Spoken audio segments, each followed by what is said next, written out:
skin AWC របស់ Princess Frost ណាគឺមានតម្លៃតែ400 token ជាងទេប៉ុន្តែកុំមើល effect អ្នកនរគ្នាគឺស្អាតខ្លាំងមែនទែនដូច skin ផែ skin legend នេះចង់ស្អាតជាង skin legend ទេគឺវាចេញមកគឺដិតស្អាតខ្លាំងមែនទែនខ្ញុំឆ្លាញ់ skin effect បែបហ្នឹងគឺស្អាតជាង skin legend មួយចំនួនទៀត skin នៃ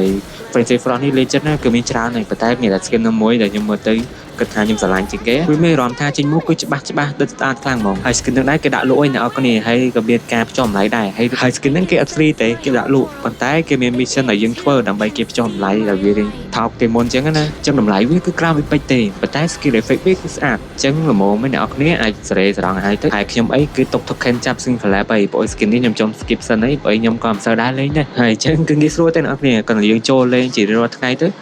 ចូលលេង game ហើយនឹង log in game ទៅគេមានតម្លៃយើង free យើង claim ទៅគេ free ហើយដល់ពេលយើង claim ហ្នឹងហើយចុចកន្លែងខាងក្រោមហ្នឹងទៅចុចកន្លែងហ្នឹងហើយនឹងគេផ្ចុះតម្លៃហើយអញ្ចឹងគេផ្ចុះតម្លៃរហូតដល់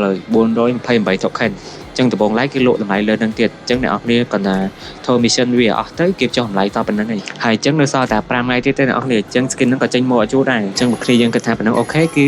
រត់រាន់ទិញហើយទៅ